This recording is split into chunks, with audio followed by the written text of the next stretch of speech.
მამისათა, დაძისათა და წმინდისა სულისათა, უფლის მიერ საყვარელნო, დღევანდელ ლიტურგიაზე წაკითხული სახარება ლუკასაგან მოგვითხრობს ეშმაკაიულის განკორნების ამბავს ღადარინელთა მხარეში.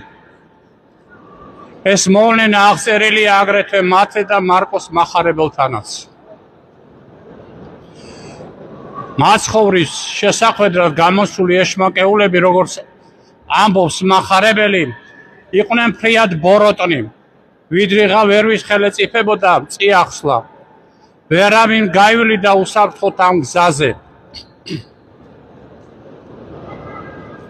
განსაკუთრებით იყო გაბოროტებული ერთ-ერთი მათგანი, კაცი, რომელიც გეთში იმდენად იყო ცნობილი, რომ მარკოს და ლუკა მახარებლები თავიანთ სახარებაში მხოლოდ ამ ეშმაკეულზე წერენ. რათა გადმოეცა წამება მისი და მასზე გამოვლენილი დიდი სასწაულ მოქმედი ძალა იყო იესო ქრისტესი. მათი თქმით, არ ატარებდა ტანსაცმელს, წყვეტა ჯაჭვებს, რითაც იყო დაბმული და ამსხორებდა ბორკილებს.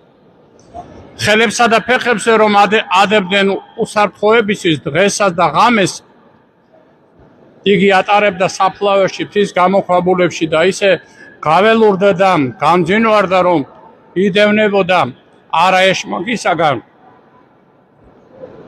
უდაბნოში შეუჩერებლად გაჰყვიროდა და იმახინჯებდა თავის სხეულს ქვის ქვებით. შორიდან თვალი მოკრა თუ არა ქრისტეს, იგი ყვირელით მისკენ გაექანა. დაემხო მის წინაშე და მაღალი ხმით უთხრა: იესო, ძეო ღვთისაო, მაღლისაო, გევედრები ნუ ტანჯალ მე. უფალმა კითხა ეშმაკს, თუ რა იყო მისი სახელი? უპასუხეს: ლეგეო. რამე თუ ეშმაკი მრავალნი შესრულნიყვნენ მისცა. იბადება კითხვა: როგორ მივიდა ეშმაკეული ასეთ შემზარავ მდგომარეობამდე, რომ ღმერთმა დაუშვა მის არსებაში ეგზომ ძლიერი წერი შესულიყო და მთლიანად დაეუფლებოდა მას. ყველა განმარტებელი საღვთო წერილისა ამტკიცებს, რომ ადამიანი საკუთარი ნება თავად უღებს კარს ბოროტსულს და თავის არსებაში შესაღწევად. ეშმაკის თანდათანობით ძალისხმევით სულ უფრო და უფრო ეუფლება ადამიანის სულს. სახარება შეგვაგონებს, რომ ზღალსგან მეშაკისეულისა ჩვენს ნებებისათი მსახურებით ეშმაკეულთა სასულთ ვარ დაქვემდებულებული. ის იქნება შური, ამპარტავნება, სიცრუე და ხორციელი ტკბობა, უფუნების სიყვარული, ვერცხლის მოყვარეობა, ცონარება, მრუშობა და საოცარი გარყვნილებები. ყოვლის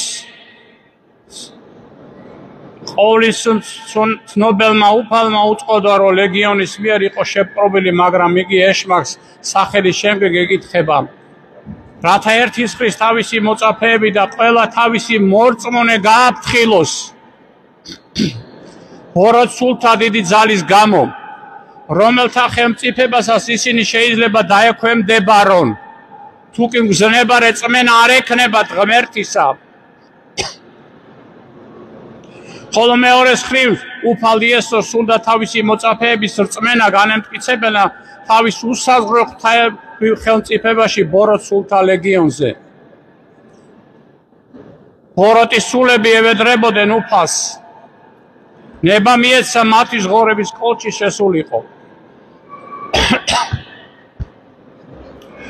გამოუთქმელი ტანჯვა ბოროტსულთათვის იმაში მდგომარეობს, რომ მათ არ შეუძლია ვინმე ზიანი მიაყენო და შეუმოსავი დახეტიალებდნენ ვერ შემოსვლინი ვერც ადამიანში და ვერც ცხოველებში, ამიტომ ისინი ევედრებიან იესო ქრისტეს ნება დართოს მათ ღორების კოლჩი შესვლა. წმინდა ამბროსი ამასთან დაკავშირებით ამბობს, ეშმაკს რომ ადამიანისთვის მთელი ის ბოროტება მოეწია თავს, რაც ბუნებაში აქვს, მაშინ ვერც ერთი ადამიანი ვერ ცხონდებოდაო, მაგრამ ღმერთის ნებართვის გარეშე მას არავისთვის არანაირი ზიანის მიყენება არ შეუძლია.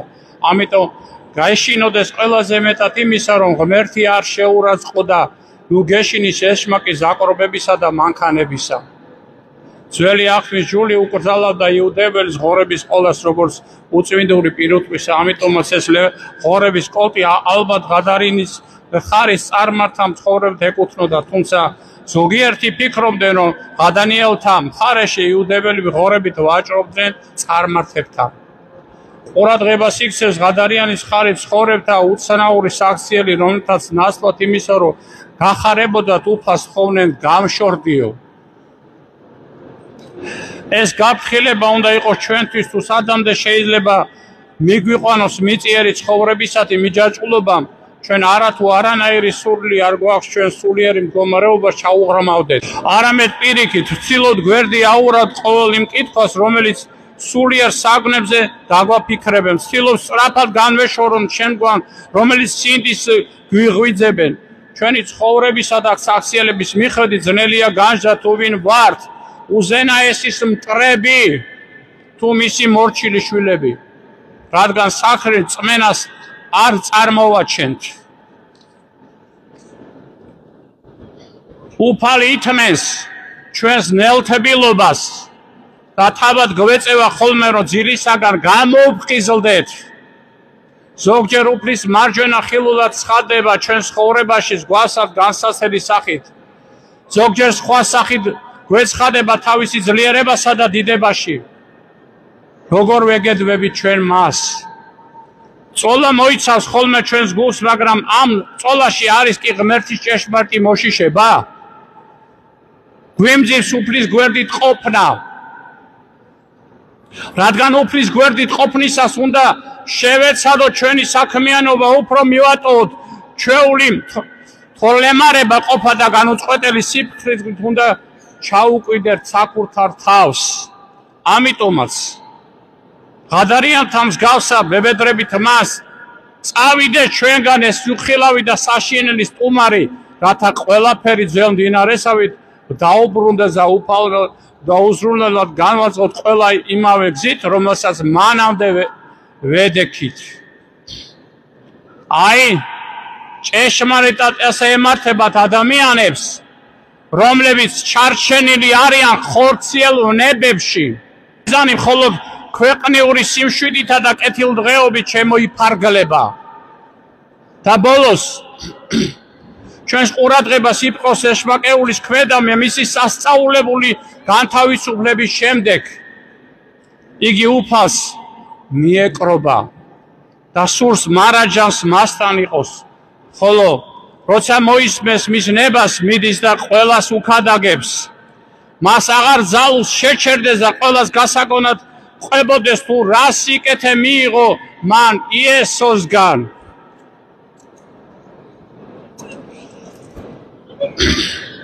ჩვენ ქრისტიანებს მარადის რომ გვახსოვდეს ყველა სიკეთე, რომელიც ჩვენ უფლისაგან მიგვიღია, აღარ იქნებოდნენ ჩვენ შორის უმადურნი, მისივე წინენების დამრღვევნი და ყველაზე მეტად ეყარებოდათ უფალი. გულით ვევედროთ უფალს, რომ მსგავსად ეშმაკეულებისა ჩვენს განთაგალ თავისუფლოს სხვადასხვა ნებებისაგან, რათა მაცხოვრის მსგავსად ვიყოთ მშვიდნი, მომთმენი, მოწყალენი, თამდაბალნი, მორჩლი, რათა გულით ვემსახურებოდეთ უზენაეს და ვიყვარდეს მოყვასი, ვიცაცა თავი ჩვენი. ღმართებს აღვასრულოთ უფლის ნება და მარადის, განვადიდებდეთ მის ყოვლადწმიდა სახელსიტყვის აზრით ჩვენი ცხოვრებით და საქმიანობით. უფლის მიერ საყვარელო, ვინც ყურადღებით ისმენდით, მინდათ გითხრათ, რომ არიან დიდი მამები, რომელიც იძახიან, რომ თქვენ ანტიქრისტეს მოსვლას მოესწრებით. მაგრამ მოესწრებით თუ არ მოესწრებით, ამას დიდი მნიშვნელობა არ აქვს. ყველა ადამიანს გვიდგება ის მდგომარეობა, რომ მამები ამას გვეუბნებიან და წმინდა მამები ამას იძახიან. როცა ადამიანი შეპყრობილია შურით, ამპარტამნებით, სიცრუით, ხორციელით, ყბობით, ფუფუნებით, სიყვარულით, ვეცხის მოყარებით, ცონარებით, ვრუშობით, გარყვნილებით, ყველანაირი გარყვნილებით მაშინ სწორედ თუ მოусმინეთ უფალი უშვებს შესვლას ბოროტისა.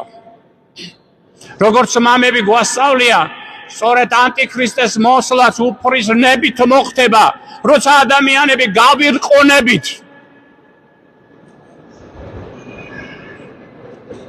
და მოხდება თუ არა ეს და მოვესწრებით, როდის გაგვიყვანს უფალი არ ვიცით.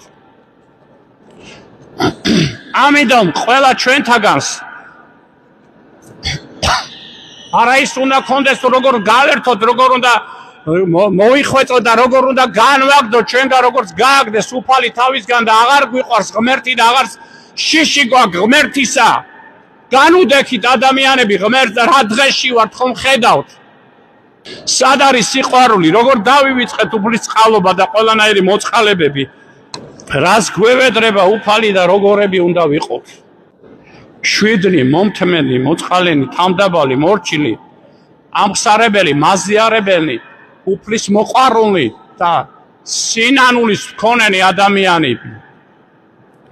რათა ერთობით, ერთითა გულითა და ერთითა სულითა მარაჯამს ვადიდებდეთ მამასა და ძესა და წმინდასა სულსა, აზდა მარადის და უკუნითი უკუნისამდე. ამინ. ღმერთმა დაგლოცოთ და გაგაძლიეროთ. ამინ.